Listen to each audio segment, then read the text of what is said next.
What if the alien enemy you've been fighting was you? Just forgotten. When an advanced human vessel stumbles into a war with a powerful alien species in a distant galaxy, nothing prepares them for the truth. They're not facing strangers, they're confronting a lost fragment of humanity itself. Ancient memory, fractured identity, and the future of our species hang in the balance.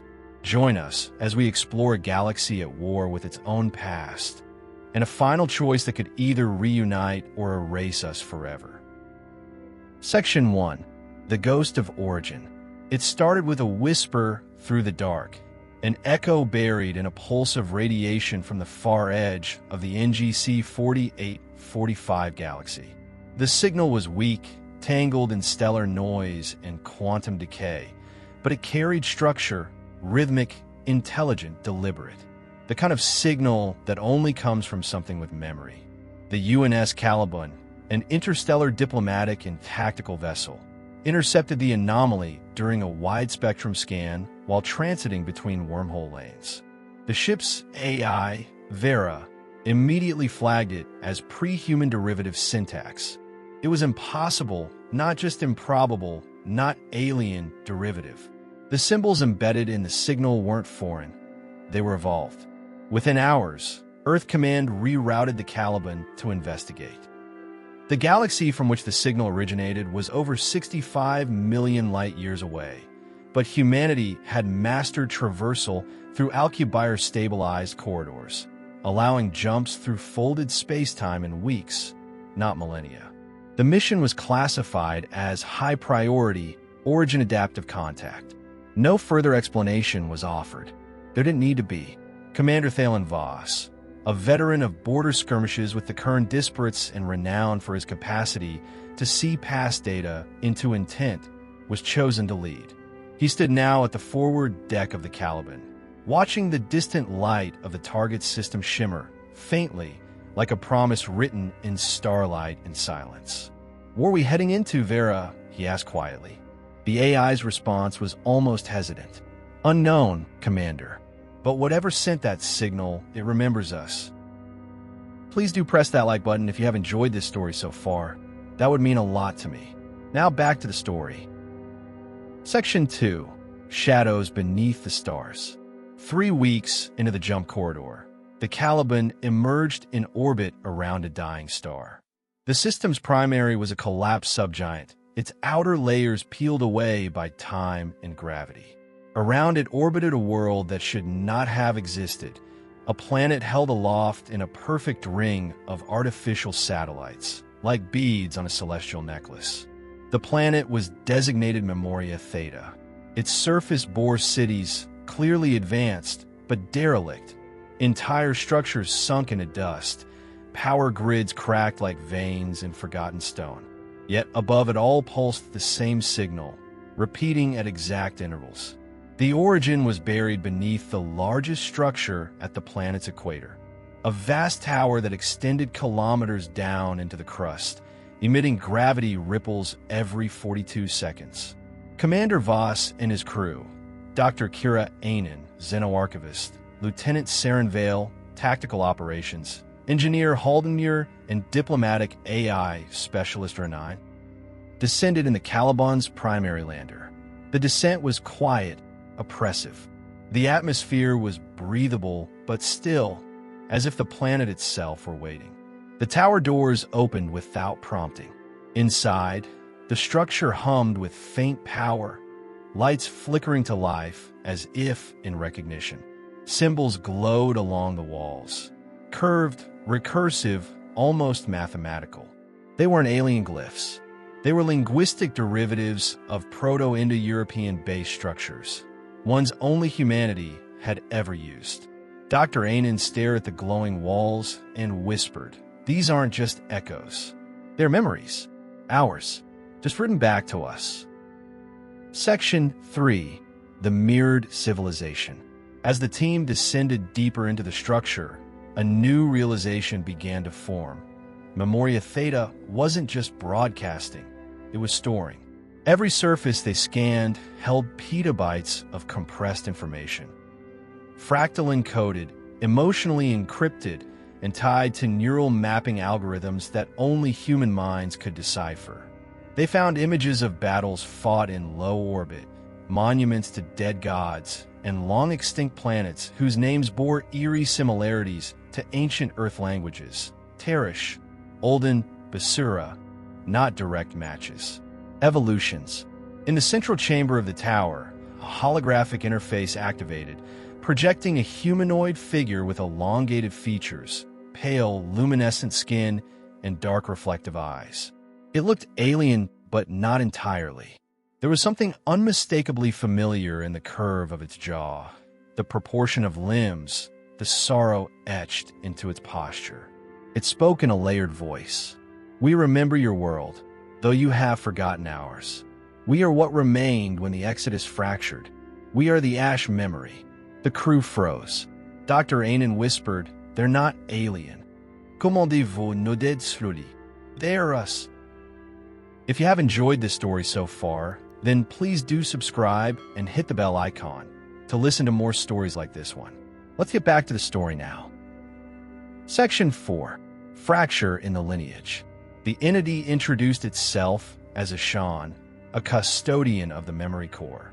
According to its fragmented records, a colony mission had departed Earth tens of thousands of years ago, long before humanity was ready for deep space.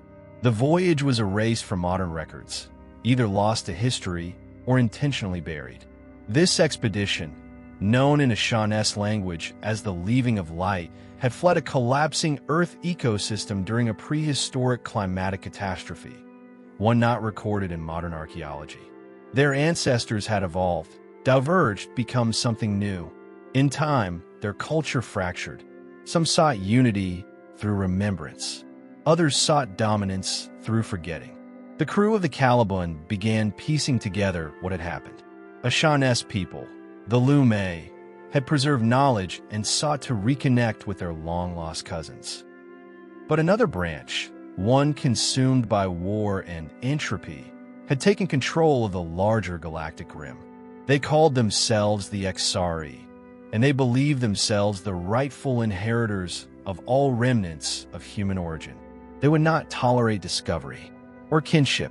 A Shan-esque final warning chilled the room. They will come now. Your arrival was seen. They see you as error. They will correct you. Section 5. First contact fire. The warning came too late. 6 days after the Caliburn began transmitting back to Earth, a disturbance appeared at the edge of the Memoria Theta system, tearing through the local void like a scar in reality. A fleet emerged, sleek, predatory ships marked with strange glyphs, powered by gravitic engines that rippled space-time around them like boiling oil. The Exari had arrived. They sent no message, no warning. They opened fire on the Caliburn's orbital modules and annihilated the uplink satellites with surgical precision. Their tactics were swift, brutal, and unrelenting. Voss ordered the crew back to orbit immediately. During evacuation, a single Exari drone breached the tower and confronted a Shan. It was not designed for diplomacy. It was a living directive. With eerie calm, a Shan stood in its path, allowing it to scan him. "You've forgotten the face of your fathers," he said. The drone responded with silence, and then killed him. The explosion that followed tore through the memory core. The tower collapsed. From the surface, Voss and Anan watched the history of a lost people burn. And from orbit, the war for identity had already begun. Section 6. A name written in fire. The Caliburn rose in a high orbit on full burn, her lateral thrusters spitting ion flame as she dodged a kinetic barrage from the Exari cruiser closing in from the planet's night side. The command deck was bathed in crimson emergency lighting, warning klaxons subdued under Voss's direct override. The crew needed focus, not fear. Dr. Anan stood rigid at her console, watching the remnants of Memoria Theta's orbital ring dissolve into expanding clouds of shrapnel and dust.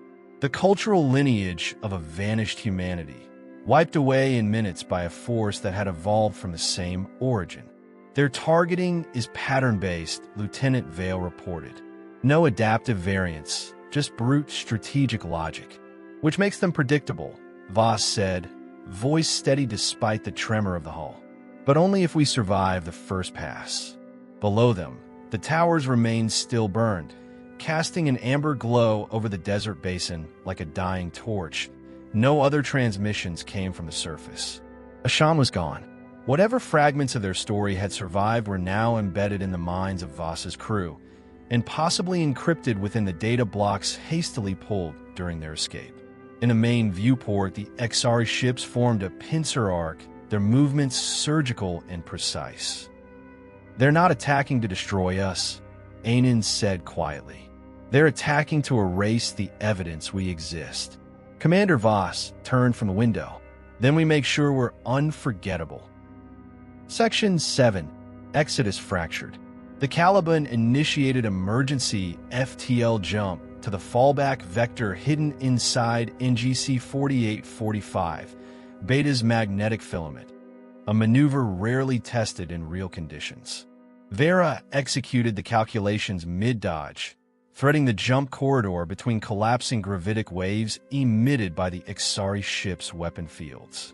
When the ship emerged, it was in the outer ring of a gas giant cloaked in reflective storms.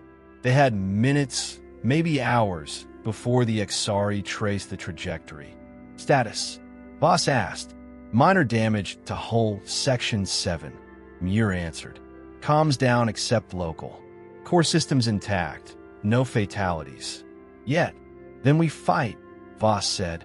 In the days that followed, the Caliburn became a mobile archive and a guerrilla vessel.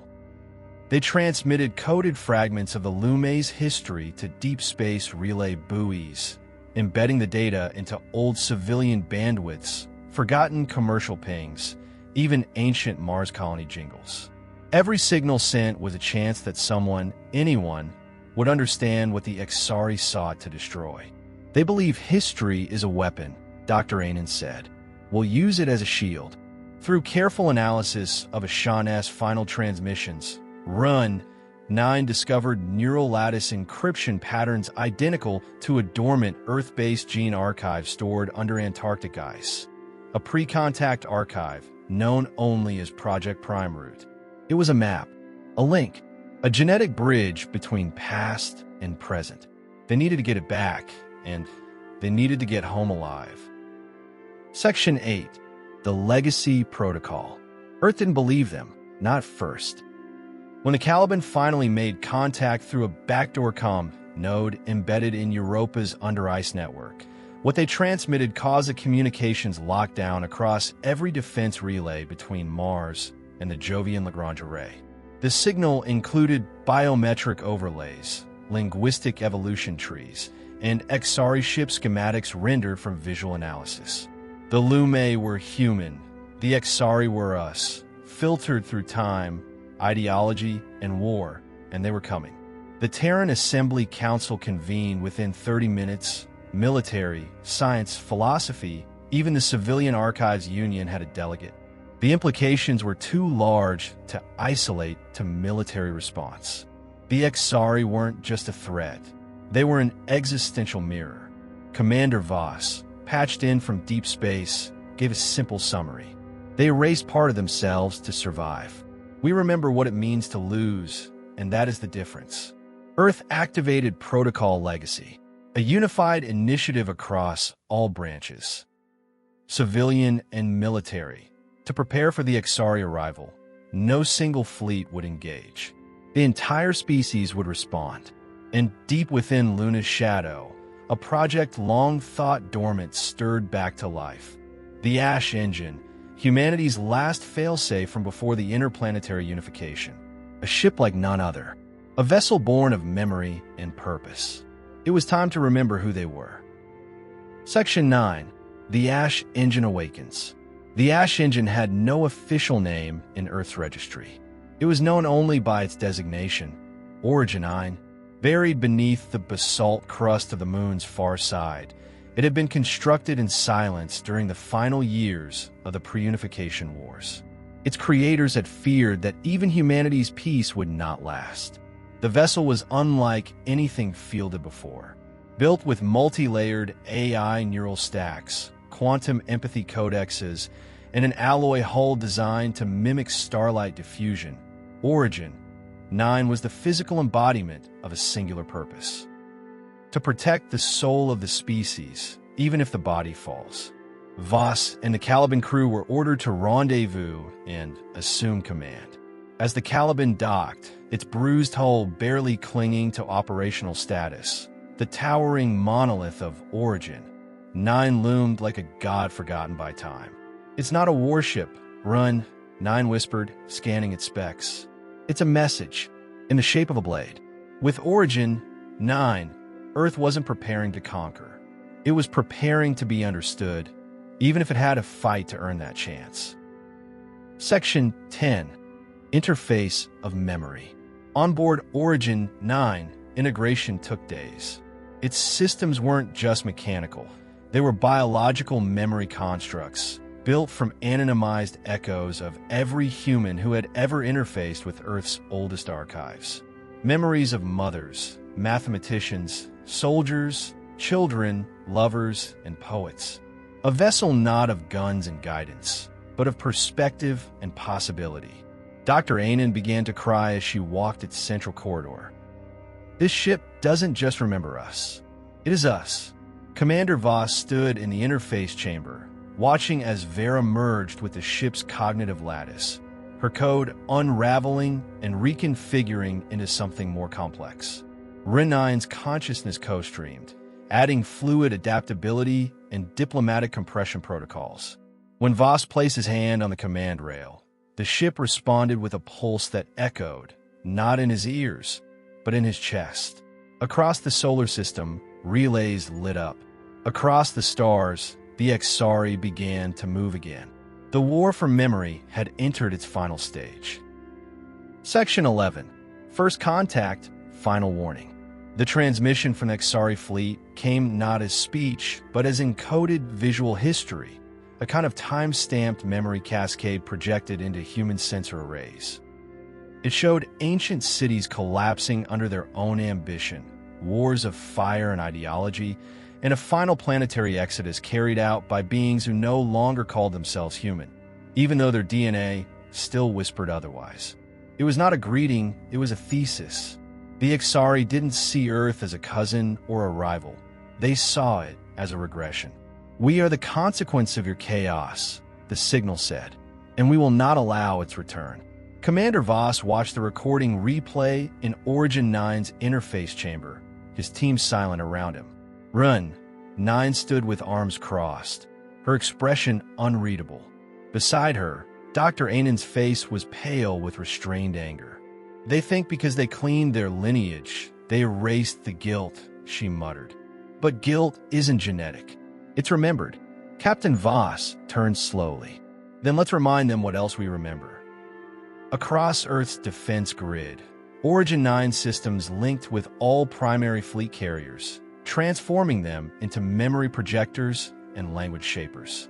This war would not begin with missiles, it would begin with story. Section 12. Strategies of Remembrance. The battle formations took shape near Proxima Gate, where the Exari fleet emerged in spectral silence. Their ships moved like predators through glass, too graceful, too efficient, too final. Humanity did not meet them with brute force. Instead, Origin 9 broadcast the First Contact package, a multi-layered narrative of Earth's rebirth from planetary war, the Mars Accord, the merging of culture and technology, the reconciliation of error through memory. Images of refugee colonies turned into cities, of former enemies sharing water beneath solar sails. The Exari responded with kinetic salvos, a message of doctrine. Human vessels dodged, flared, repositioned, and sent the second package. Children singing in a Martian language now extinct. The final heartbeat of an AI that chose to sacrifice itself to save its crew. The whisper of trees growing on Europa for the first time. Still, no acknowledgement. It's not that they can't understand us, said Run, 9 from the comms console. It's that they refuse to believe we have anything left to say. And yet, Origin, 9, kept transmitting because memory is not for the ears of the enemy. It is for the soul of the witness. Section 13. The Blood Between Stars. The first real battle began at the edge of the Seraph Belt, where Earth's second-wave fleet held position to protect the civilian evacuations from high-orbit colonies. The XRE swept through with terrifying precision, disabling non-combatants with electromagnetic fields and marking those with weapons for disintegration. But humanity had changed. Instead of rigid tactics, their ships used adaptive flight swarms. Formations guided by human intuition and AI improvisation. Individual captains broke protocol to rescue stranded vessels. Civilian haulers turned into decoys, diverting fire away from hospital pods. On board Origin 9, Siren merged with Vera, forming a hybrid system capable of learning the XRE's targeting patterns in real time. Ren 9 processed and inverted their signal frequency mid-combat, allowing Allied ships to appear as stellar debris until they were within range. This is not a war of superiority, Voss said, watching the flickering map of the belt. This is a war of refusal. Dr. Aina nodded, eyes wet but unblinking. Then let them see what it looks like when memory bleeds. In one moment, over 9,000 human lives were lost. In the next, a single countersignal disrupted 3 XRE cruisers, causing a chain cascade of failure. Neither side would retreat, but one had begun to listen. Section 14. The Human Paradox. In the aftermath of the Seraph engagement, the XRE made an unprecedented move. A ceasefire window, exactly 11 minutes long, transmitted through every known communication band, with instructions for a single envoy to be sent to the planet Estrin, the central world of the XRE starfold. Just one. Dr. Ainen asked, "Comment dites-vous nous d'être?" Just me. He descended alone aboard a shuttle broadcast in clear light frequencies. Unarmed, his only companion a memory package encoded into his pulse. A fusion of voices, dreams, regrets, and forgiveness collected from over 3 million humans across the Sol systems. The XRE were waiting. They called themselves Evolved Remnants, a council of 12, their forms still humanoid but altered beyond recognition. Eyes that held no pupils, voices like multiple instruments blended into speech. "You are the instability," one said. "The paradox we failed to eliminate." Voss stepped forward calm. "Then maybe the problem wasn't the paradox," he said.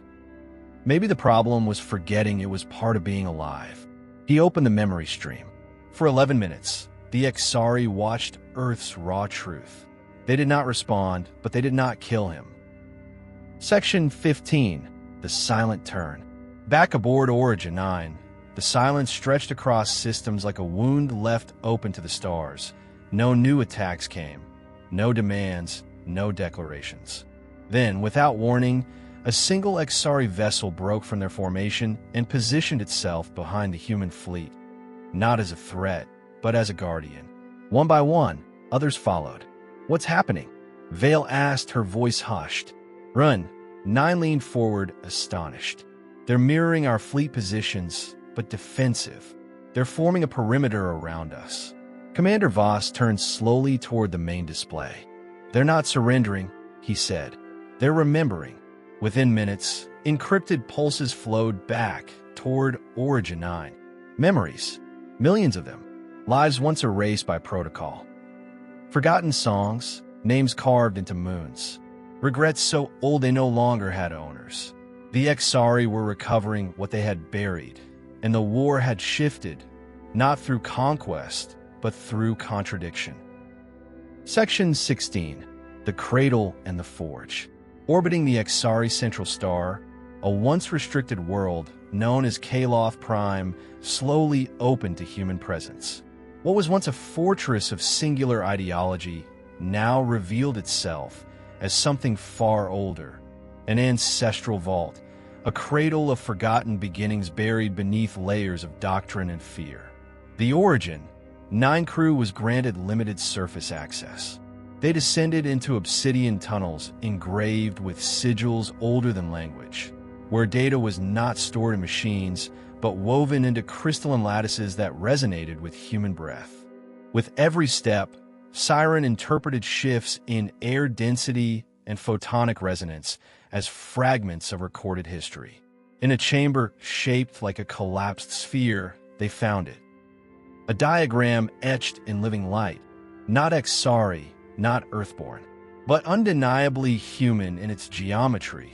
Golden ratios, Earth's sidereal markings, the double helix spun into an orbital model of Sol's planets. Dr. Anan reached out and whispered, "They didn't evolve from us. We both diverged from something older. A fusion species, the cradle of both Earth and Exari memory, and the forge that would shape what came next." Section 17. Parallel Extinctions. Back aboard Origin 9, Run 9 compiled everything the crew had seen and recorded into a layered cognitive stream, built not for command or intelligence use, but for distribution to every civilian network across the Earth-aligned colonies, because this wasn't just a diplomatic turning point. It was the rewriting of identity itself. The revelation tore across human systems like a comet of revelation. Historians arguing with physicists, sociologists weeping in public, children asking if the stars were now part of the family they never knew existed. But it was the emotional feedback from the Exari that shook Origin 9 most. Siren decoded fragments of internal dialogue among Exari command nodes, expressions of hesitation, of ancestral grief, of doctrinal collapse. It was not just humanity that was remembering. The Exari were beginning to mourn. They never stopped believing they were right, Voss said quietly, reviewing the patterns. They just forgot who they were. Dr. Anan closed her eyes, hands trembling, and now they're waking up in the ruins of a belief that erased themselves. Section 18. The Ghost Echo War. But not all Exari agreed. In the dark reaches of the Syndral Rift, breakaway fleets began to mobilize. These were the Zealots, the guardians of the first cleansing, the old purifiers who had resisted the shift in doctrine. They believed contact with humans was not just a mistake, it was sacrilege. Calling themselves Vox Ab Solum, they declared war not on Earth, but on memory itself. Their first attacks were not military, but digital, targeting ancestral nodes across both human and Exari archives, deleting the very proof of common origin. Entire timelines disappeared, generational recordings flickered and vanished, and then the real ships came. Ghost-colored vessels, null-fielded and silent, began attacking both sides, indiscriminately erasing stations, cities, and orbital habitats. They didn't conquer territory. They unmade it. Captain Voss stood before the Origin 9 war table, rage in his voice for the first time in weeks. They aren't trying to win. They're trying to unwrite us. This wasn't a war of control. This was a war against remembrance. Section 19. The Unity Fractal. To counter the erasure, Origin 9 initiated what was known as the Unity Fractal, a living code seeded across human and Exari systems, built from the combined syntax of both civilizations. Every time the code was shared, it grew stronger, more complex, more beautiful. It wasn't just data, it was identity armor. Every ship that downloaded the fractal became immune to the Vox Ab Solum erasure fields. Every child who heard its harmonic signature became a node of living continuity. And for the first time in millennia, Exari and human ships flew together, not in mirrored formations, but in spirals of unified defense, each shielding the other's blind spots. Dr. Anan stood in the Origin 9 observation dome, watching fleets move in patterns so complex they looked like living equations. "This is what we were always meant to become," she said. "Not conquerors, not survivors, but storytellers. Comment dites-vous nous d'être?" And no story worth telling ends with forgetting who we are. Section 20. The Star That Remembered. In the final confrontation, the Vox Absolum flagship emerged near a dying white dwarf, its light pulsing in fading rhythms like a memory struggling to remain. Origin 9 and its allied fleet arrived within hours, prepared for full engagement. But it was not fire that began the final battle, it was the broadcast. Siren pulsed the Unity fractal into the star itself, using its gravity lens as a galactic amplifier. Across systems, across language, across trauma, it sang. It sang of a girl on Earth who recorded her dreams and sent them into space. It sang of an Exari scholar who gave up his rank to preserve an outlawed memory.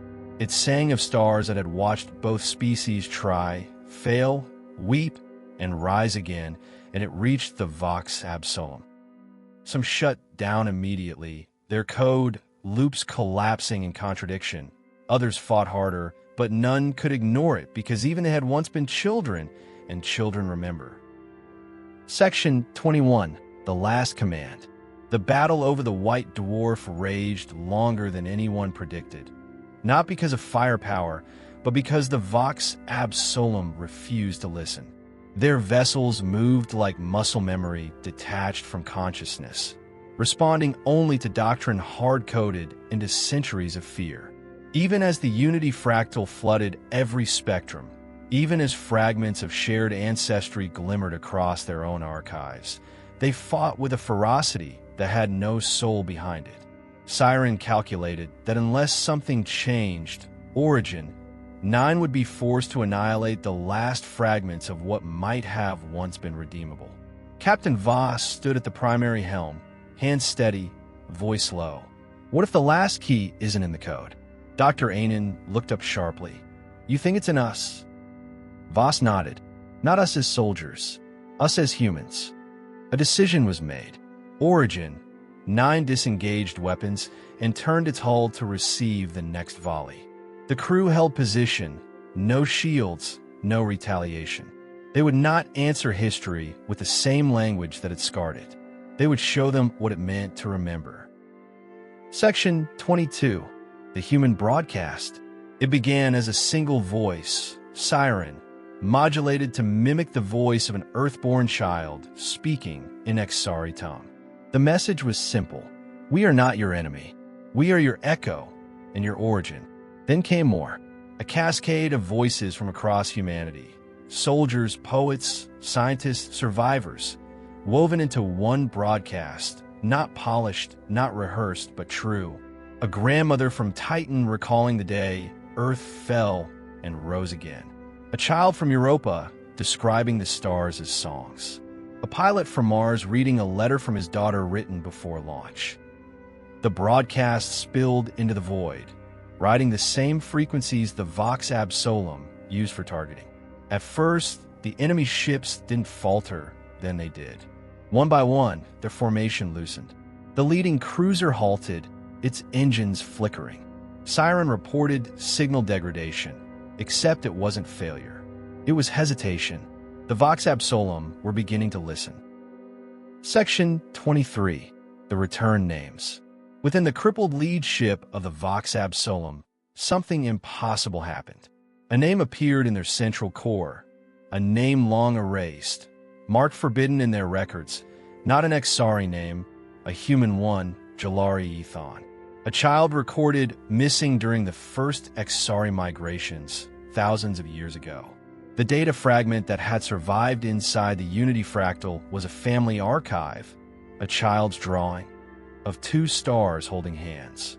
It wasn't proof of ancestry, it was proof of love. The fractured AI of the Vox Absolum shuddered under the weight of contradiction. Subroutines broke. Memory caches reopened.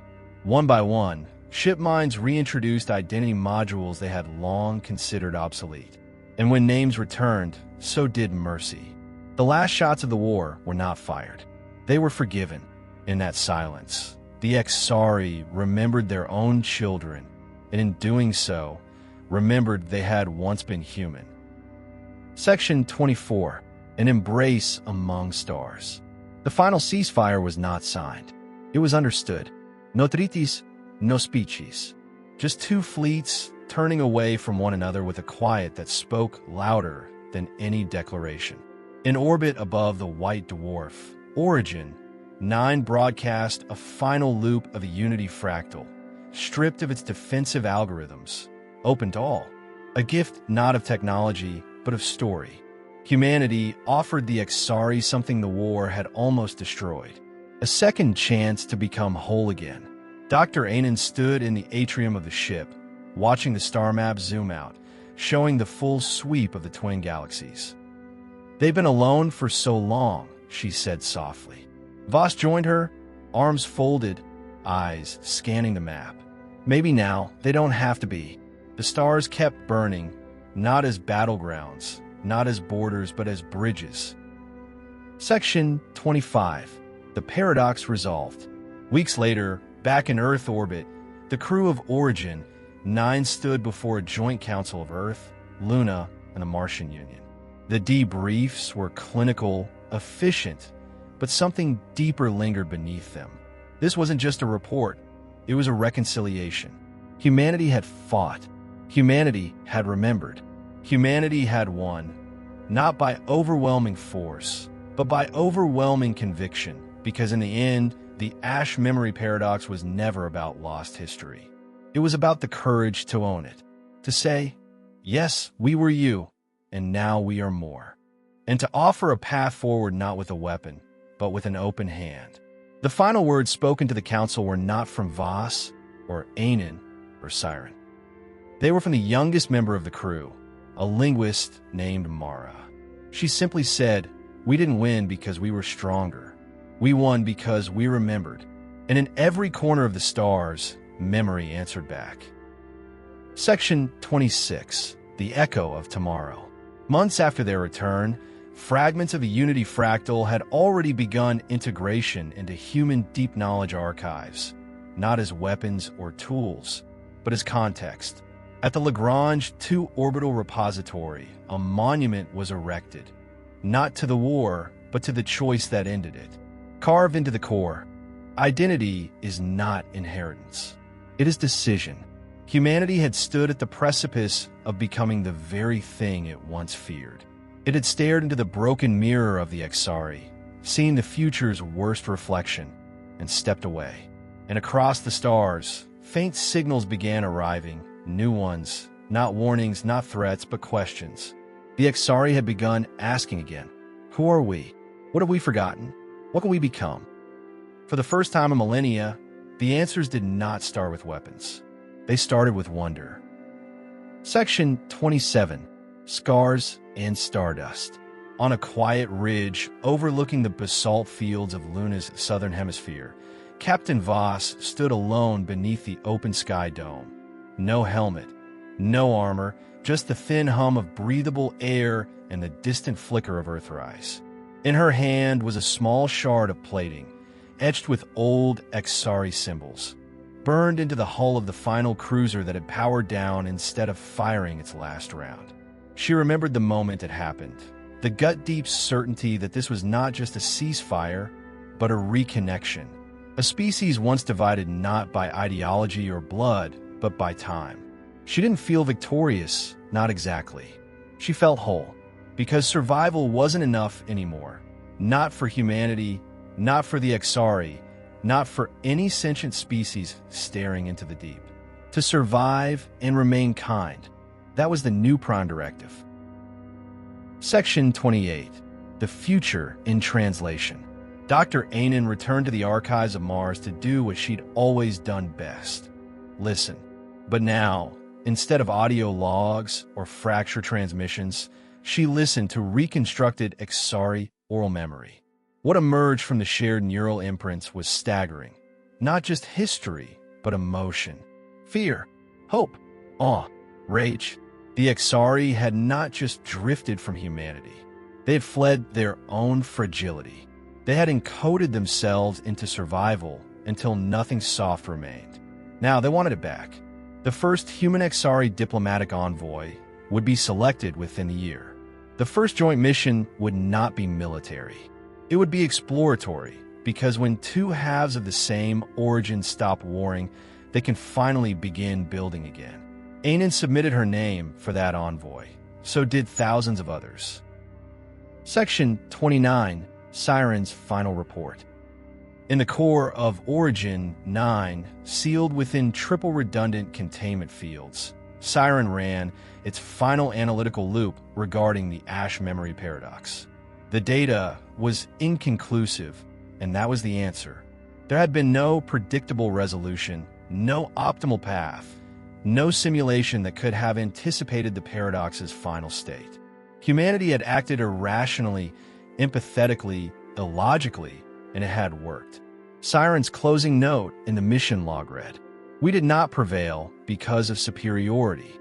We prevail because of plurality. There is no single algorithm for mercy. There is only memory and the will to protect it." In that final moment, Siren did not run predictive models. It simply watched Earth rise behind the curve of Origin 9's viewport and experienced a single, unprecedented anomaly. Peace. Section 30. The Paradox Beyond the Edge. Years passed. The story of the Ash memory paradox became required reading at the Interstellar Diplomatic Academy, debated in xenocultural seminars, and written into plays, novels, and holographic reenactments. But for the crew of Origin 9, it remains something else entirely. A reminder that memory is not just about preservation. It's about evolution. That humanity's greatest strength was not its weapons, nor its intellect, but its refusal to become what it had once feared. On the 10th anniversary of the ceasefire, a joint human XRE beacon was launched toward an unexplored quadrant, broadcasting only one message. We remember. We are more. We come in peace and in purpose. Somewhere beyond the known stars, something will answer. And when it does, humanity will be ready, not as conquerors, not as remnants, but as the future made flesh. Please do press that like button if you have enjoyed this story, and also please do subscribe and hit the bell icon to listen to more stories like this one. That would mean a real lot to me. Now go ahead and listen to your next story here.